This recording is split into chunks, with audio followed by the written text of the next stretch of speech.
7. Bölüm İstanbul'da siyasi faaliyetler.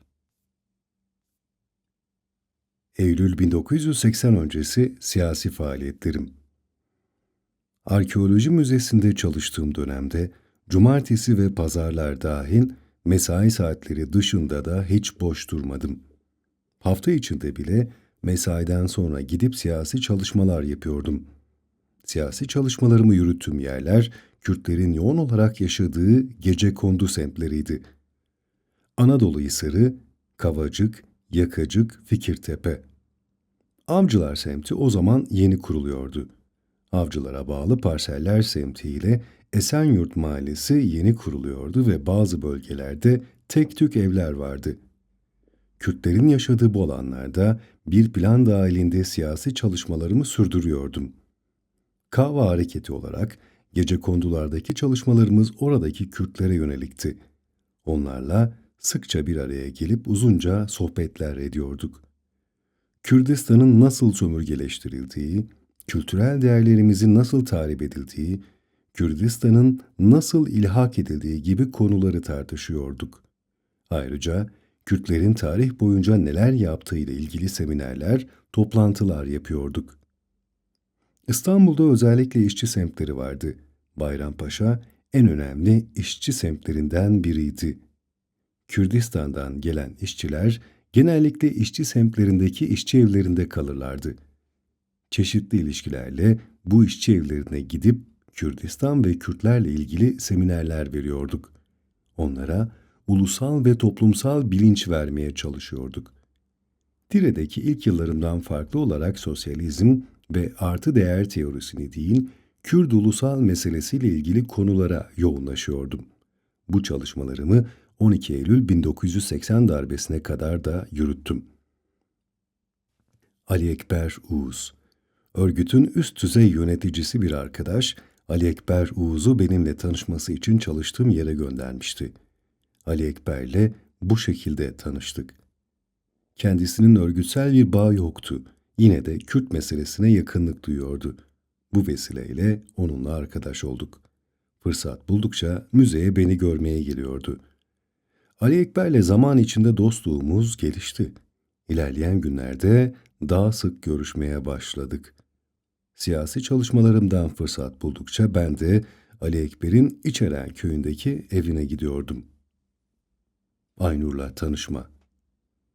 Ali Ekber'in kız kardeşi Aynur, Dersim'de Kava hareketi içerisinde çalışmalar yürütürken siyasal koşullar değişince İstanbul'a gelmek zorunda kalmıştı. Ali Ekber o dönemde sebze halinde çalışıyordu. Aynur ise İstanbul'a yeni geldiği için bir işi yoktu. Bir görüşmemizde Aynur, siyasi çalışmaları içinde olmak istediğini söyledi. Zaten daha önce örgütteki arkadaşlarım da Aynur'u siyasi çalışmalara almamı istemişlerdi. Aynur'un gönüllü olarak çalışmaya katılma isteği nedeniyle sık sık görüşmeler yaptık. Kadın faaliyetleriyle ilgili neler yapabileceğimiz üzerine konuşmalar yaptık. Kadınlar için de çalışma yapması ile ilgili önerimi kabul edince Gültepe Sanayi Mahallesi'nde siyasi çalışmalara başladı.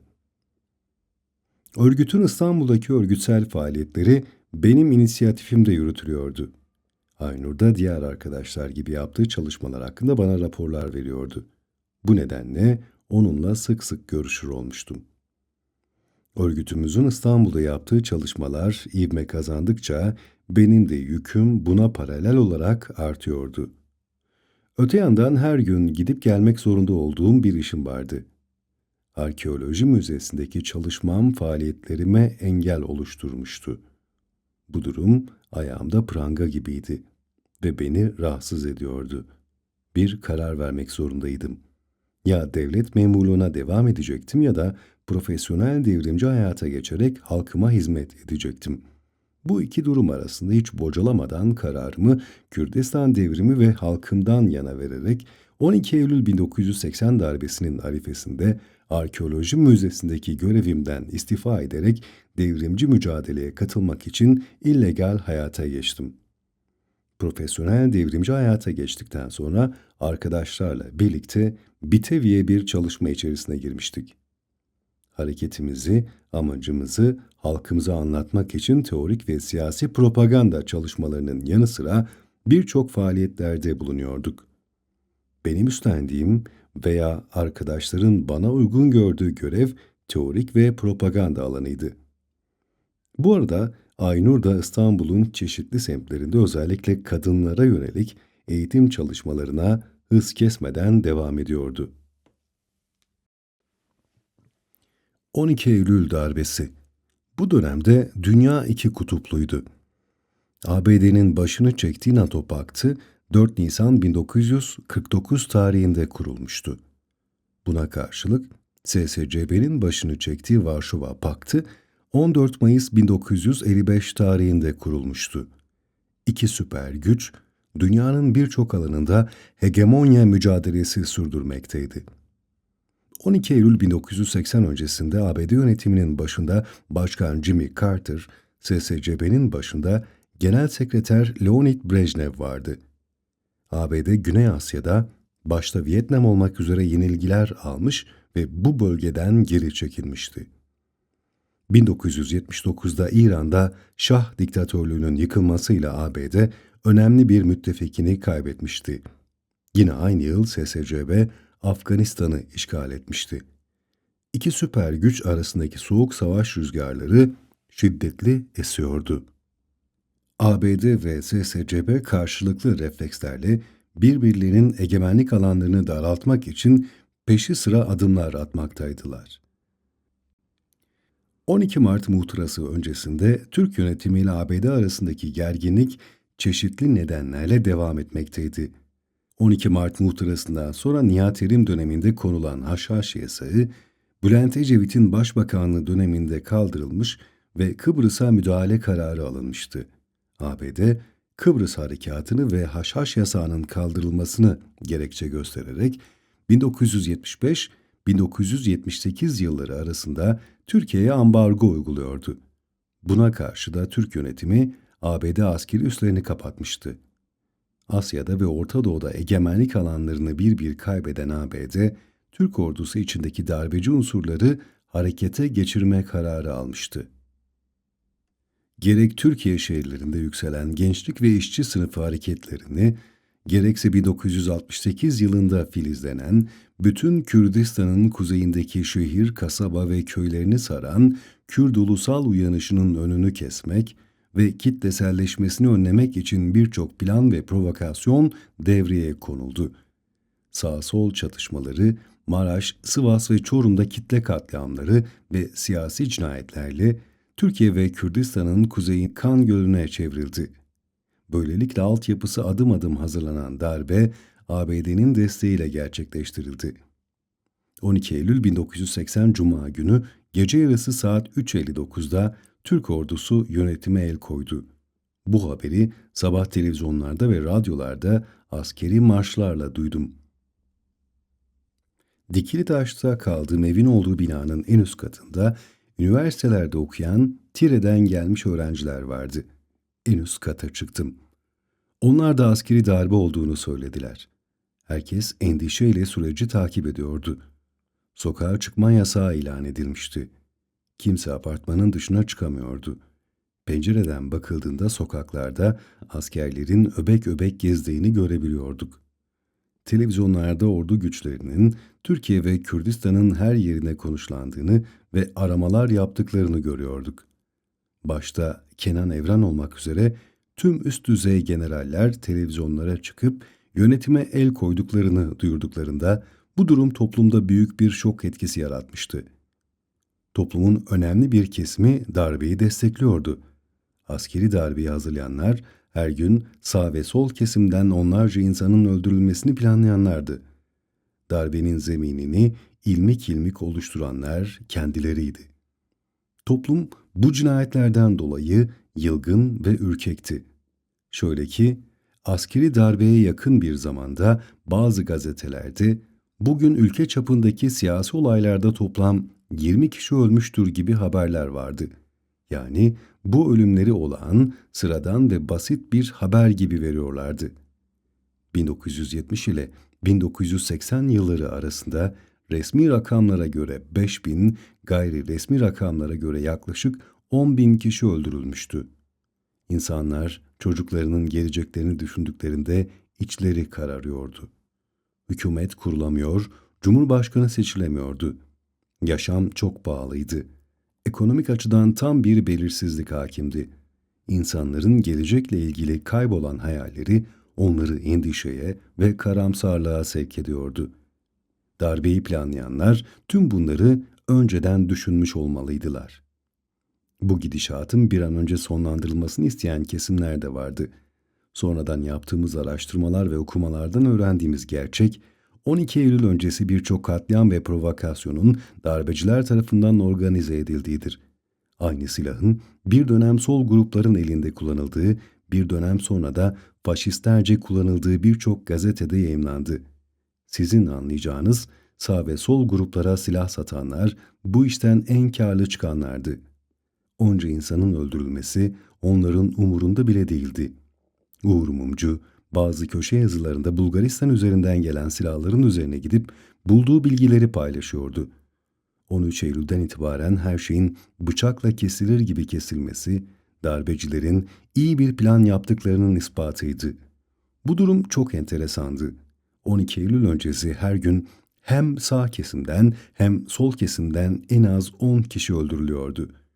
Generaller yönetime el koyduğu andan itibaren ölümler birden durdu. İlk aranma. Askeri darbeden kısa bir süre sonra silahlı bir soygun eylemi yapıldı. Bu eylemde bir örgüt militanı yakalandı. Bunun üzerine büyük bir operasyon başlatıldı. Bu operasyon dahilinde arandığımı öğrendim. Daha rahat hareket edebilmek için ve kendimizi daha iyi koruyabilmek düşüncesiyle tamamen illegaliteye çekildik. Operasyonlar sadece İstanbul'da değil, Kürdistan'ın bütün şehirlerinde, Ankara, Ege ve Akdeniz bölgesinde de sürdürülüyordu. Daha sonra İstanbul'da operasyonların çok yaygınlaştığı ve resimlerimizin birçok semte asılan afişlerde yer aldığını duyduk. İstanbul'da faaliyet yürüttüğümüz gecekondu semtlerine gitme koşullarımız da ortadan kalkmıştı. Aranır durumdayken hemen Dikilitaş'taki evimi boşalttım. Tepe başında eski bir Rum evinde yaşayan işçi bir arkadaşımın evinde bir süre kaldım. Sonradan eşyalarımı bir depoya yerleştirdik. Saklanıp kendimizi koruyabileceğimiz mekanlar Taksim, Beyoğlu, Dolapdere, Kurtuluş, Mecidiyeköy gibi yerlerdi. Kendimizi daha rahat, illegal olarak buralarda koruyabiliriz düşüncesiyle o civarda ev aramaya koyuldum. Tabii bu ev aramalarında emlakçılara başvurduk. Olanaklarımız çok sınırlıydı ve doğru dürüst paramız da yoktu. İzbe bir ev. Dolapdere'de Ermeni Kilisesi'nin karşısında bir ev buldum. Ev kiliseye bakan sokağın içerisindeydi. Merdivenli, dik bir rampa olan sokağa arabaların girmesi mümkün değildi. Tuttuğum ev bu sokağın üst başındaki binanın 2. katındaydı. Eşyalarımı depodan alıp at arabasıyla eve taşıdık. Evin her tarafından su damlıyordu. Felaket bir durumdu. Bir insan böyle bir evde 3 ay yaşarsa romatizma ve her türlü hastalığı kapabilirdi. Mecburen o evi tutmuştum. Ev Dolapdere'nin en izbe yerindeydi. Kaldığım yer her türlü gayrimeşru işlerin döndüğü bir mıntıkaydı. Avcılar'da, Büyükçekmece ya da Bakırköy'de, Güngören'de bir ev tutsaydım daha çabuk açığa çıkabilir, daha erken deşifre olabilirdim. Bu mekanlarda ise deşifre olmak daha geç olur diye düşünmüştüm. Örgütle ilişkilerim devam ediyordu. Örgütün hedefi buradan çekilip Kürdistan'a gitme yönündeydi. Aranmamız üst düzeyde yürütülüyordu ve kendimizi bu anlamda korumak durumundaydık. Bu evde tek başıma kalıyordum. Daha sonra Bahçeli Evler'de bir ev kiraladım. Hatta depozitosu ve 2 aylık kirasını da peşin verdim. Ancak koşullarımız el vermediğinden Bahçeli Evler'de tuttuğum bu eve gidemedim. Evi tutmaktan vazgeçtiğimi de söyleyemediğimden paramı geri alamadım. Yoksulluğun sınırında olduğumuz o zor koşullarda ev tutmak için verdiğim para da böylece yanmış oldu. Aranıyordum. Ruhsal bir fırtına içindeydim. Her gün TRT'de Türk sol örgütlerinden ve Kürt hareketlerinden yakalanan devrimcilerin görüntüleri teşhir ediliyordu. Yaşamla direniş, yaşamla ölüm iç içeydi. Bir girdabın içindeydik. Zamansız bir fırtınaya yakalanmıştık. Geceleri evin yakınında en küçük bir ses bile beni ürkütüyor ve rahatsız ediyordu. Kendimi her türlü baskına karşı hazırlamıştım. Sürekli bir tedirginlik içinde yaşamak gerçekten çok zordu. Beni yaşama bağlayan tek şey inandığım siyasi düşüncelerimdi. İnsan kendi ideallerini öne çıkartırsa karşılaştığı zorluklara da göğüs gerebiliyordu. Ancak bu korku ve endişe ortamının üstesinden gelmek, tek başına yaşayan ve güvenlik güçleri tarafından ısrarla aranan biri olmak, insanın içsel dünyasını alt üst ediyordu. Sadece birkaç lokma yemek, sürekli pencereden çevreyi dikizlemek, kapıyı sıkıca kapamak, bu duyguları anlamak için yaşamak gerek. Tüm bu yaşananlar insana bir cendereye girmiş duygusunu yaşatıyordu. Psikolojik açıdan sağlam olmaya çalışıyordum. Okuma, siyasi bilince sahip olma ve haklılık duygusu insana farklı bir direnç veriyordu. Çoğu zaman çocukluğumun güzel anılarını gözlerimin önüne getiriyordum. Arkadaşlarımla ağaçlara tırmanmamızı, kuzuları otlatmamızı, kırlarda yürüyüşler yapmamızı düşünmek beni rahatlatıyordu. Sanki John Steinbeck'in ünlü romanı Fareler ve İnsanların son bölümündeki cinayeti adım adım duyumsuyordum. Belki dışarı çıktığımda biri ensemden beni vuracaktı. Belki de Gabriel Marquez'in bizim hayatımıza çok benzeyen Kırmızı Pazartesi adlı romanında herkesin bildiği ama hiç kimsenin önlemeye çalışmadığı bir cinayet mi yaşayacaktım? Ölmekten ziyade ideallerimi gerçekleştirememenin acısını yaşıyordum. Ama yine de eğer ölürsem idealim olan ülkemin gölgesinde belki de bir ışık olacaktım. Bir soygun olayının ardından başlayan operasyonlar zinciri bitmek bilmiyordu. Kürdistan'a çekilmek, orada bir kamp oluşturmak ve Kürdistan bağımsızlık mücadelesine başlamak düşüncemiz vardı. Bunun kararı merkezi düzeyde verilecekti. Bütün kadroların kontrollü bir şekilde Türkiye'den ve Kürdistan'ın kuzeyinden çekilip doğruca Kürdistan'ın güneybatısı ya da Kürdistan'ın güneyine geçme yönünde bir kararı vardı. Tabii o kararın uygulanmasını bekliyorduk. Beklerken de siyasal çalışmamıza devam ediyorduk. Sürekli takip altındaydık. Her an, her yerde bir ablukaya, bir aranma noktasına denk gelebilirdik. Çok dikkatli olmak zorundaydık.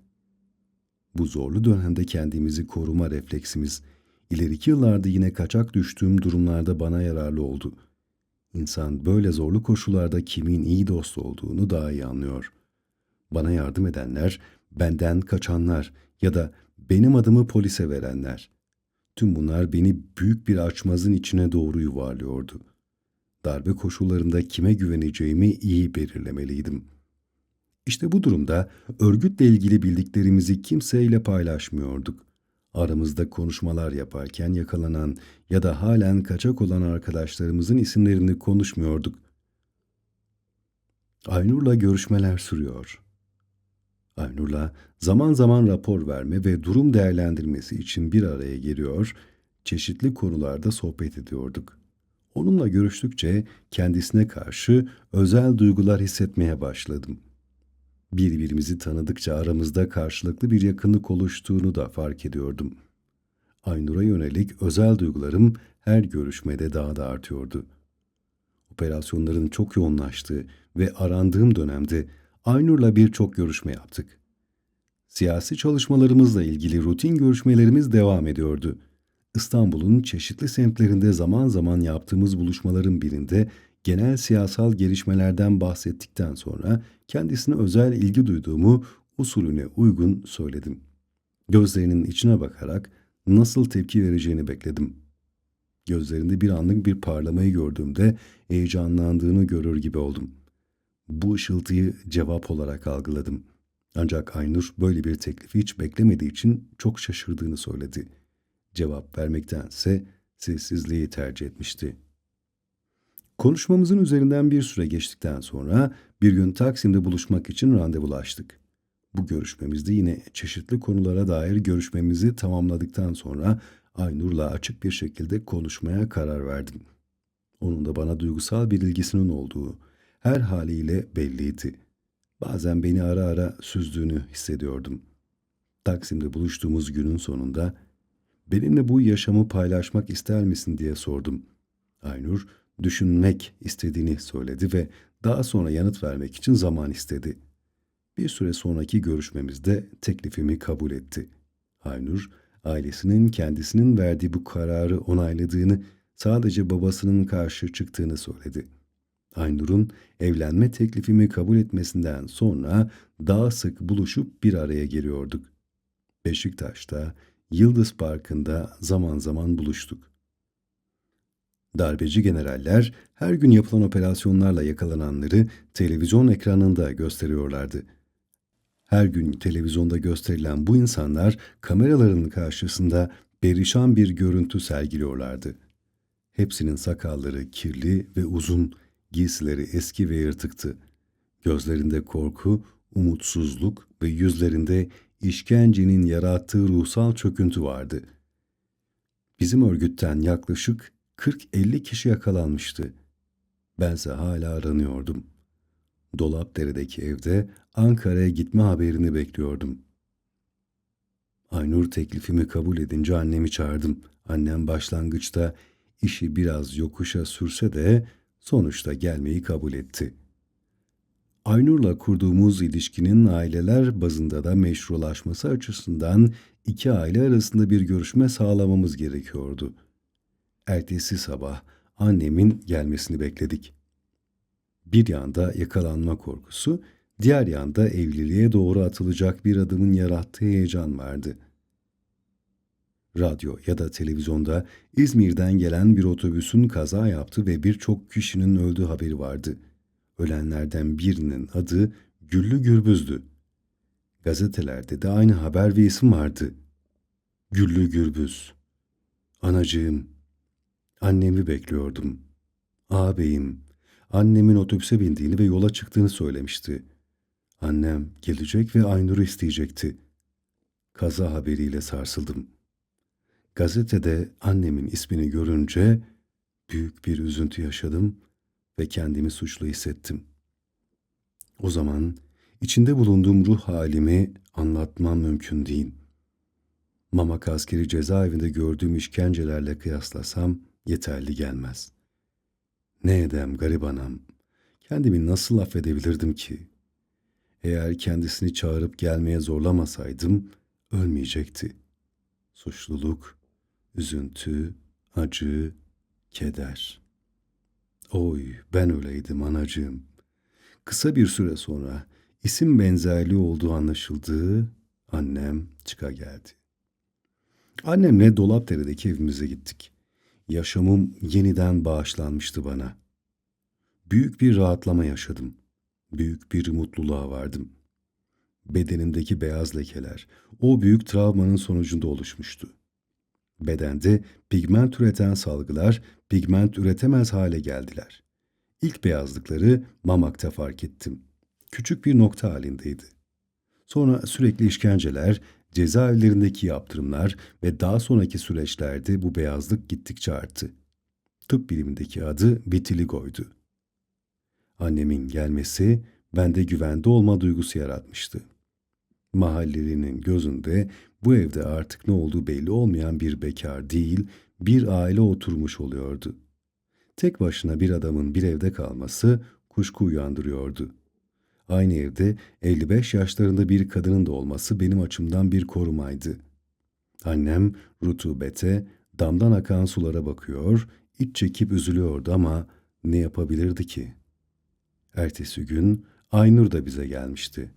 Annemle Aynur böylece tanıştılar. Daha sonraki gün Aynur'un ailesiyle de görüştük. Babası Almanya'da çalışıyordu ama annesi İstanbul'daydı. Bizi davet ettiler. Onlara gittik. Bu ziyarette annem adet yerini bulsun diye Aynur'u annesinden istedi. Aynur'un babasıyla da görüşüp karar vereceklerini söylediler. Annem Aynur'u istedikten kısa süre sonra İzmir'e döndü. Dolapdere'de kalma koşullarım gittikçe zorlaşıyordu. Taksim'de birkaç kez takip altında olduğumu fark ettim.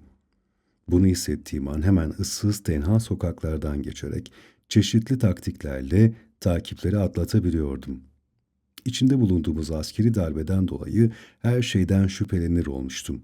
Artık Dolapdere'de kalma koşullarım kalmamıştı.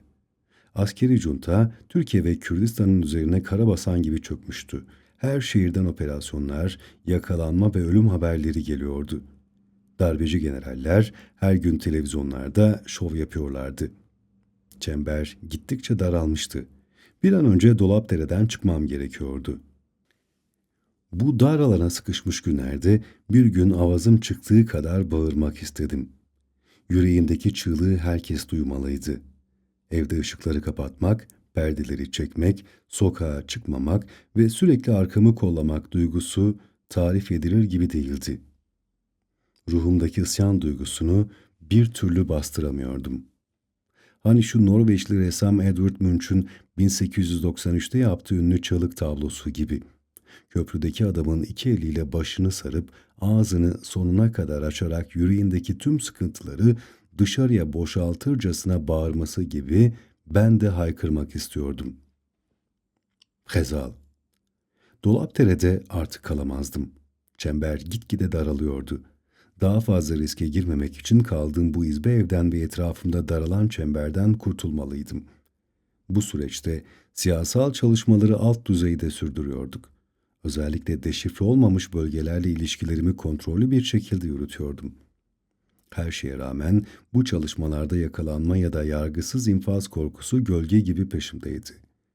Örgüt evinde kalmaktansa bir aile evinde kalmanın daha rahat ve güvenli olacağını düşündüm. Kısa ve yoğun bir düşünceden sonra aklıma Hevey'nin kızı Hezal geldi. Hezal'ın Egeli bir Türk'le evlenip İstanbul'a yerleştiğini, kocasının da otogarda simsarlık yaptığını biliyordum. Hezal'ın eşi asker Osman'a ulaşmam gerekiyordu. Tire'deki abim Abdurrahman'dan Osman ve Hezal'ın adresini aldım ve bir süreliğine Hezal'ın Esenler'deki evlerinde misafir olmayı uygun gördüm. Abdurrahman abim, Hevey'nin kızı Hezal ve kocasına kız kaçırdığımı, kızın ailesini ikna edinceye kadar bir süre onlarda misafir kalıp kalmayacağımı sormuş, aldığı olumlu cevap üzerine bana Hezal'a gidip kalabileceğimizi söyledi. Abimin zekice bulduğu gerekçe işimi kolaylaştırmıştı. Korkunun egemen olduğu darbe koşullarında Hezal ve eşi abimin söylemiyle ikna olmuşlardı. Bizi evlerine kabul ettiler. Dolapdere'deki evimin eşyalarını olduğu gibi orada bırakarak ayrıldım. Asker Osman'ın evine gidip yerleştik. Hezal'ın komşuları kız kaçırmışım diye büyük bir ilgi ve merakla gelip bizimle tanışıyorlardı. Gelenlere akraba olduğumuzu, aileler arasında sorun çıkmasın diye olayın biraz soğumasını beklediğimizi söylüyorduk. Asker Osman sanırım bir ara şüphelenmişti. Ama sessiz kaldı. Hezal ve Asker Osman bize o dönemde çok iyi baktılar. Annemin İstanbul'a gelip Aynur'u istemesinin ardından Aynur'un babasından olumlu ya da olumsuz haber bekliyorduk. Ancak babasının kararı ne olursa olsun biz ikimiz evlenmek için kararımızı vermiştik. Aynur'un annesi, ağabeyleri, kardeşleri hepsi ilişkimize sıcak bakıyorlardı. Bu durumda babasının olumsuz olabilecek yanıtına karşı da Aynur'un kararı belliydi. Aynur'un annesiyle kardeşleri politik, aydın, demokrat insanlardı. Onlar herhangi bir sorun çıkarmıyorlardı. Babası çekincelerini dile getirip Sünnilere kız vermeyiz diye diretip karşı çıkmış olsa da kararı Aynur'a bırakmıştı. Hezal'ın evinde kaldığımız dönemde bazen Şehremini'ye gidip geziyorduk. Sözlenmiştik ama yüzüğümüz yoktu. Şehremini'de bir kuyumcu dükkanından nişan yüzüklerimizi aldık. Yüzüklerimizi birbirimizin parmağına takarak böylece nişan törenimizi kuyumcu dükkanında gerçekleştirmiş olduk. Gündüzleri geziyor, akşamları da Hezal ve Asker Osman'ın evine gidiyorduk. Yaklaşık 1 hafta 10 gün kadar orada kaldık. Daha sonra örgüt Ankara'ya gitmemizi istedi. Gidiş hazırlığı. 12 Eylül darbesinden sonra arkadaşlarla durum değerlendirmesi yapıyorduk. 12 Eylül darbesinin ilk dönemdeki hızı biraz kesilmişti. Ne yapacağımızı düşünüp tartışıyorduk. Bu tartışmalar örgütün bütün organlarında sürdürülüyordu. Beraber siyasi faaliyet yürüttüğümüz başka yoldaşlarımla bu durumu anlamaya ve ona göre ne yapacağımızı kararlaştırmaya çalışıyorduk. Durum değerlendirmeleri ve çeşitli analizler yapılıyordu. Konjonktürel durum örgüt içinde çokça tartışıldı. 12 Eylül darbesi olmasına rağmen siyasi çalışmalarımız bazı gecekondu mahallelerinde devam ediyordu.